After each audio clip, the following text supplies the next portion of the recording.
नमस्कार साथियों, स्वागत है आपका power point coaching classes Sikar Rajasthan में। दोस्तों, आज हो गया 28 दिसंबर और चलिए फटाफट से जानते हैं आज के करंट अफेयर के बारे में। जी हाँ दोस्तों, मैं हूं Ajay Bhatnagar, IAS officer 2016 batch. आज का पहला प्रश्न है, हाल ही में आयुष्मान भारत जन आरोग्य सेहत योजना किस राज्य में लॉन्च की गई है। जैसा कि आपको पहले से पता भी होगा कि भारत के अंदर स्वास्थ्य के लिए या स्वास्थ्य सुविधाओं के लिए आयुष्मान भारत नाम की एक योजना चल रही है और उसी के तहत आयुष्मान भारत जन आरोग्य सेहत योजना हाल ही के अंदर लॉन्च की गई है। कौन से राज्य में की गई है? तो इसका सी ऑप्शन सही होगा, जम्मू कश्मीर में।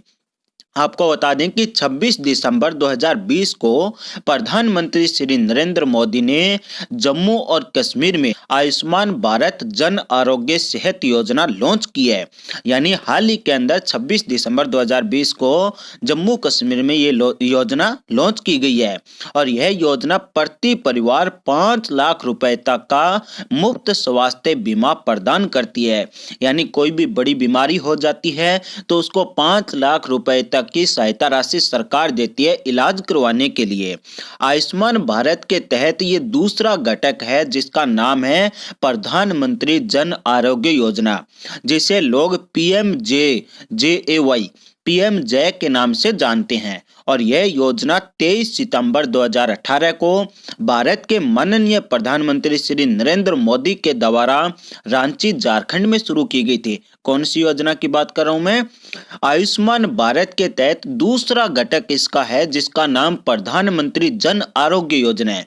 प्रधानमंत्री जन आरोग्य योजना की शुरुआत 23 सितंबर 2018 को प्रधानमंत्री नरेंद्र मोदी ने रांची झारखंड से शुरू किया था और हाल ही में जम्मू कश्मीर के अंदर भी प्रधानमंत्री जन आरोग्य योजना को लागू किया गया है। पीएमजे पूरी तरह से सरकार के द्वारा वित्त पोषित दुनिया की सबसे बड़ी स्वास्थ्य बीमा या आश्वासन योजना है। यानी कहने का मतलब ये है कि प्रधानमंत्री जन आरोग्य योजना पूरी तरह से भारत सरकार के द्वारा चलाई जाती है और जितना पैसा खर्च होता है 100% पैसा भारत सरकारी वहन करती है। इसमें किसी भी प्रकार के ना तो देश के तो ना ही दुनिया के किसी भी वित्तीय संस्थान का कोई सहयोग नहीं लिया गया है।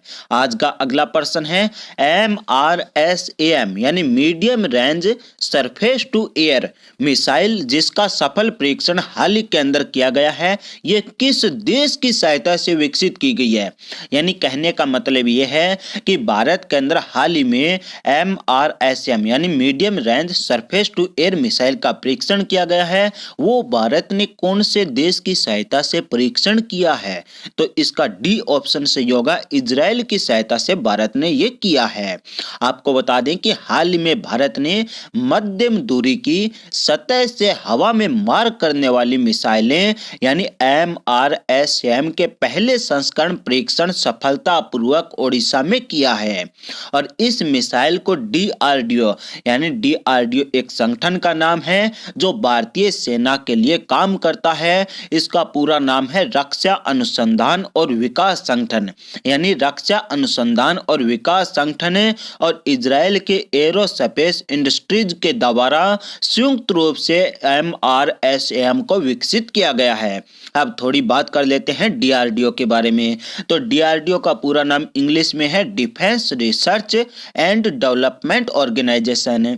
इसकी स्थापना हुई थी 1958 में। इसका मुख्यालय नई दिल्ली में है और वर्तमान में DRDO के चेयरमैन डॉक्टर जी सतीश रेड्डी है। यह बहुत ही महत्वपूर्ण है, कई बार इसको पूछा गया है कि DRDO के वर्तमान चेयरमैन कौन है? तो वर्तमान चेयरमैन है डॉक्टर जी सतीश रेड्डी।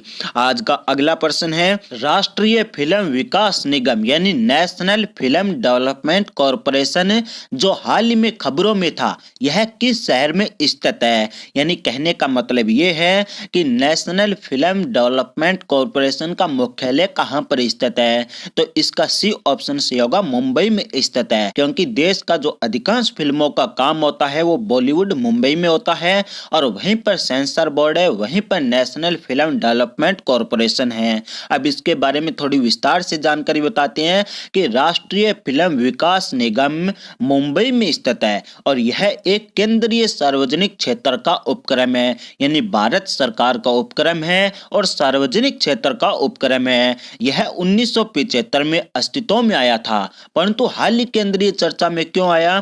तो इस एजेंसी का मुख्य उद्देश्य की बात करें तो मुख्य उद्देश्य है भारतीय फिल्म उद्योग के एकीकृत विकास को बढ़ावा देना।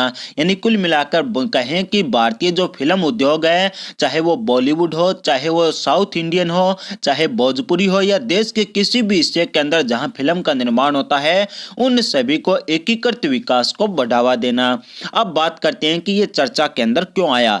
तो हाल ही में केंद्रीय मंत्रिमंडल ने इसकी फिल्म मीडिया इकाइयों का विलय करने की मंजूरी दी है। इसकी कई अलग अलग प्रकार की इकाई थी, उन सभी को अब विलय करने का मंजूरी दी है। वो इकाई कौन कौन सी है? वो इकाई है films division, directorate of film festival और चिल्ड्रन फिल्म सोसाइटी शामिल है। इन तीनों को अब इसके अंदर एक जगह विलय कर दिया गया है। आज का अगला प्रश्न है, भारतीय अंतरिक्ष अनुसंधान संगठन यानी इसरो किस संस्थान में अंतरिक्ष के लिए एक क्षेत्रीय शैक्षणिक केंद्र स्थापित करेगा? यानी प्रश्न ये पूछना चाहता है कि भारतीय अंतरिक्ष अनुसंधान संगठन यानी जो इसरो है वो एक क्षेत्रीय शैक्षणिक केंद्र है वो स्थापित कर रहा है, वो देश के कौन से इंस्टीट्यूट के अंदर स्थापित करेगा? तो इसका डी ऑप्शन से होगा, IIT BHU के अंदर है इसरो के द्वारा क्षेत्रीय शैक्षणिक केंद्र है वो स्थापित किया जाएगा। अब थोड़ी इसके बारे में विस्तार से जानकारी साझा करते हैं कि भारतीय अंतरिक्ष अनुसंधान संगठन यानी इसरो IIT BHU कहां पर स्थित है? वाराणसी उत्तर प्रदेश में। BHU में अंतरिक्ष के लिए एक क्षेत्रीय शैक्षणिक केंद्र स्थापित करेगा और छात्रों में अनुसंधान और विकास की संस्कृति को बढ़ावा देने के लिए इस शैक्षणिक केंद्र की स्थापना की जाएगी। यानी कुल मिलाकर कहें कि इसरो का मेन उद्देश्य यह है कि छात्रों के अंदर एक तो रिसर्च की भावना पैदा की जाए और रिसर्च के साथ साथ डेवलपमेंट का जो कल्चर है उसको बढ़ावा दिया जाए। अब इसरो के बारे में अगर बात करते हैं तो इसरो की फुल फॉर्म है इंडियन स्पेस रिसर्च ऑर्गेनाइजेशन। इसकी स्थापना कब हुई थी? 15 अगस्त 1969 को इसरो की स्थापना हुई थी। इसका मुख्यालय कहां पर है? बेंगलोर। बेंगलोर की अगर बात करते हैं तो यह कर्नाटका की राजधानी है। अब बात करते हैं इसरो के वर्तमान चेयरमैन कौन है? तो इसरो के वर्तमान चेयरमैन है के सिवान।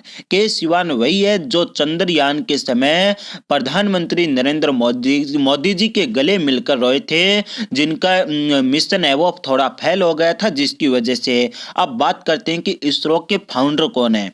तो इसरो के फाउंडर है विक्रम साराभाई, जो भारत के सबसे बड़े कहें या बहुत बड़े एक परमाणु वैज्ञानिक रहे हैं और इनके नाम पर कई इंस्टीट्यूट भी भारत के अंदर चलते हैं। तो दोस्तों, हमारा करंट अफेयर का सेशन आपको कैसा लगा? कमेंट बॉक्स में अपना फीडबैक जरूर दीजिए और अगर आपको इस वीडियो की PDF फाइल चाहिए तो डिस्क्रिप्शन में हमारे टेलीग्राम ग्रुप का लिंक दिया है, वहां से जाकर आप PDF फाइल को डाउनलोड कर सकते हैं और डेली करंट अफेयर और अन्य प्रकार के प्रश्नों की सुविधा भी आप वहां से प्राप्त कर सकते हैं।